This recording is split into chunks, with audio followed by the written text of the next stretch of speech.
জাতীয় নির্বাচনের দিনক্ষণ ঠিক না হলেও আলোচনায় পিছিয়ে নেই উত্তরের জেলা রংপুর। এরই মধ্যে শুরু হয়ে গেছে বিভিন্ন দলের প্রার্থীদের দৌড়ঝাঁপ। নানা কৌশলে গণসংযোগ করছেন তারা। ফ্যাসিস্ট হাসিনা পতনের পর বহুল কাঙ্ক্ষিত জাতীয় সংসদ নির্বাচন অবাধ, সুষ্ঠু ও নিরপেক্ষ দেখতে চান সাধারণ মানুষ। আলী হায়দার রনির ক্যামেরায় রংপুর বিভাগীয় প্রতিনিধি লিয়াকত আলী বাদলের তথ্যে ডেস্ক রিপোর্ট। একনল অ্যাডভান্সড হাইজিন সোপ, এবার জীবাণু ধুলাবালি ঘাম ক্লিন বোল্ড। ফ্যাসিস্ট মুক্ত নতুন বাংলাদেশে হবে জাতীয় সংসদ নির্বাচন। ভোটারদের দৃষ্টি আকর্ষণে শুরু হয়ে গেছে রাজনৈতিক নেতাদের নানা তৎপরতা। বিএনপি, জামাত ছাড়াও এবার মাঠে আছে নতুন দল জাতীয় নাগরিক পার্টি এনসিপি।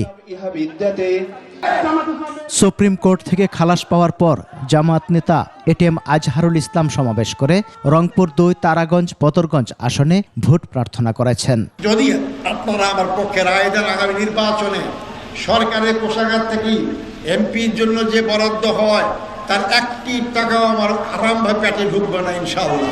রংপুর ৩ সদর আসনে মনোনয়ন দৌড়ে আছেন মহানগর বিএনপির আহ্বায়ক শামসুজ্জামান শামু ও জেলা বিএনপির সদস্য সচিব আনিসুর রহমান লাকো। মাঠে সক্রিয় জামাতের মাহবুবুর রহমান বেলাল ও এনসিপির সদস্য সচিব আক্তার হোসেন।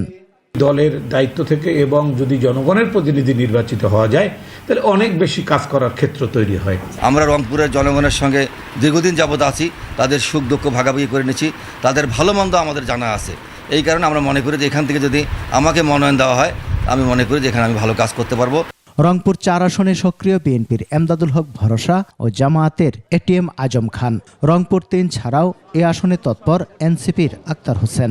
বিএনপি যদি ক্ষমতায় যায় এই প্রকল্পে ১০০% আমরা বাস্তবায়ন করব ইনশাআল্লাহ। জাতীয় নাগরিক পার্টি বর্তমানে দেশের মানুষের কাঙ্ক্ষিত যে সংস্কারের লক্ষ্যগুলো আছে সেগুলো নিয়ে কাজ করছে। নির্বাচনের সময়কাল যখন ঘনিয়ে আসবে সেই সময়গুলোতে নির্বাচন বিষয়ক যে আমাদের পরিকল্পনা এবং অন্যান্য যে বিষয়গুলো আছে সেগুলোকে আমরা স্তরে স্তরে আমরা জনগণের কাছে থাকবো। এছাড়া রংপুর ৫-এ বিএনপির নিক্সন পাইকার ও রংপুর ৬ পীরগঞ্জে সবুজ সংকেত পেয়ে এলাকা চষে বেড়াচ্ছেন জেলা বিএনপির আহ্বায়ক সাইফুল ইসলাম। জেলার ৬টি আসনে সাধারণ ভোটারদেরও রয়েছে নানা হিসেব নিকেশ। ৫ আগস্টের পর যেটা সুযোগ পেয়েছি দেশ সংস্কারের, এই সুযোগটা আমাদের কাজে লাগানো উচিত। অন্তর্বর্তীকালীন সরকার নির্বাচনের পরিবেশ সুষ্ঠু করবে, এটাই দেশের মানুষ মনে করে। যোগ্য ব্যক্তিকে ভোট দেব, যিনি আমাদের দেশের জন্য উন্নয়ন করবে, দেশের কথা ভাববে, আমরা তাকেই ভোট দেব। আগামী নির্বাচনে সৎ ও যোগ্য প্রার্থীদের পক্ষে থাকার কথাও জানান তারা। সমর ইসলাম, ডেস্ক রিপোর্ট, ২১ টেলিভিশন।